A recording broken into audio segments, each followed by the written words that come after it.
No, when they're in jail, then it's a bad joint, and I went through a lot of them, I mean, I had 3 kids, I used to cry when I'd see that Mrs. Doubtfire, man, I had 3 kids, 3, 2, and 1, they wouldn't let me see my kids, and, I was testing my kids, and I said, look, I get 5 kids from, 3 different women, not a good thing to do, fellas, okay, then strap up, okay, then, but, and I went along with that. You know, I've been sober a little bit, and I was married, had 3 kids like that, 3, 2, and 1, 3 little boys. And then, you know, I don't know.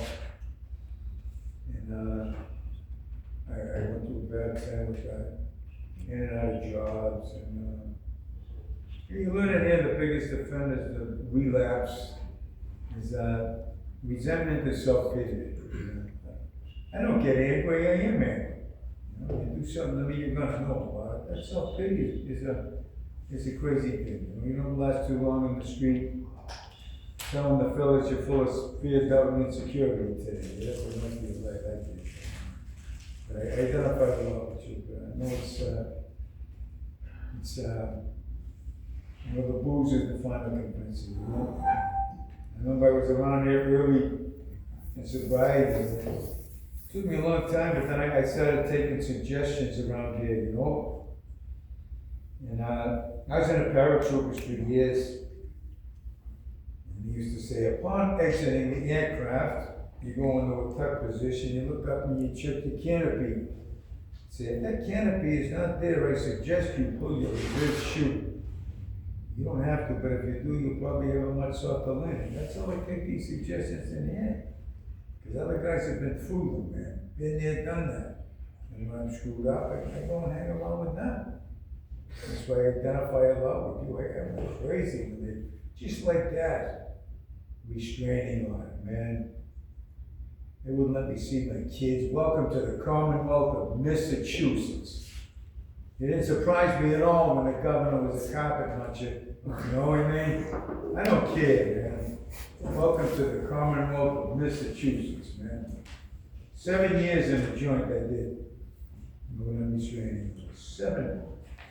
No swearing. 7 years of my life. I'm sorry, I just hit it about. And I'll tell you, you know, even in there, they have AA meetings. They wouldn't let me go to AA meeting. No?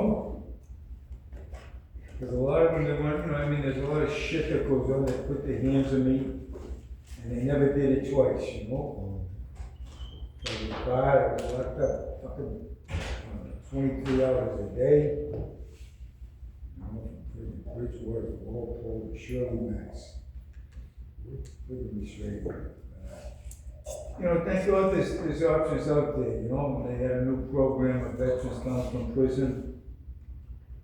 And I got paroled into the VA shelter, Court Street. They say around here, things I've learned, you know. You don't get away from basics, you never have to get back to basics. So I had to get back to basics, you know.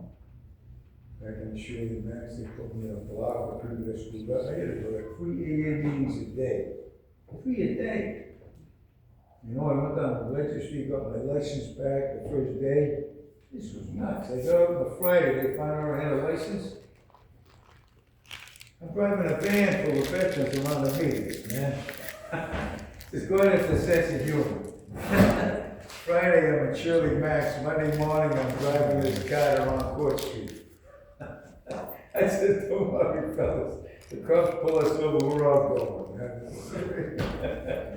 You know, but I had to drive into the meetings. I had to go to 3 meetings a day. You know, back to basics, and it was good for me. You know, when in the morning, when you have to know, I say, it's, you know, it's never too late to do it. I was doing something wrong, you know, because I was coming out of Shirley Max for 5 years of my life, man, and so it's right back to basics. And that's why I'm here today. There's good things happen. I gotta live every day, and I gotta try to, you know, make the right choices. Just like, you know, identify that, you know, you do in your life. You know what I mean? I get that. I get kids that person, I know what happened to me, you know. Yeah, time. Day at a time. Thank you, brother. Thank you, Ken. Thank you.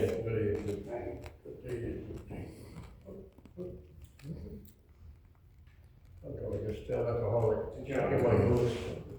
The story, it's really a tough one, but, the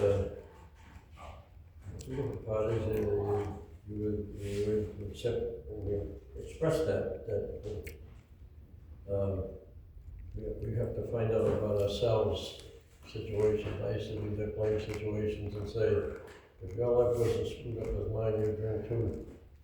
The funny one that I thought of, we used to drink after the bars closed, we'd drink on the top of Mission Hill, or we'd be, depending on how old I was, drink out there anyway. And there were two cops, they used to have two cops on the car at night. The two guys that were the neighborhood guys for the ship were, I don't say the names, Scotty McDonough and Skinny Costello, those were the two cops. And we all knew them, they knew all of us, right? So we remember this as we mentioned, something you mentioned, I'll make reference to it. So anyway, did drive by, right? And we'd be singing songs and, whatever. Nothing bad.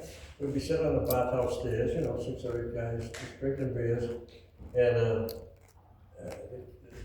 it was hot, it's summer, and it was a big house, a 6-family house across the street. And the neighbors probably had the windows open, and they probably heard us singing, they might have said something, who knows.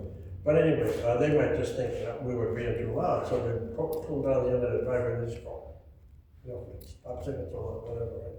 So anyway, the car goes by one night, and it backs out, it pulls up that driveway, and there's I think one of them was in the passenger seat, and yet this other guy was driving, big guy.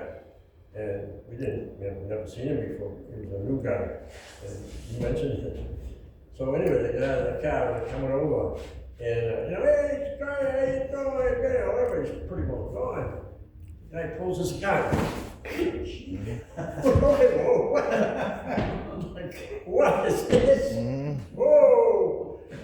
So I just figured it was kind of scary, and they'd say, okay, calm down, screw, right? He called the freaking wagon, we don't know what.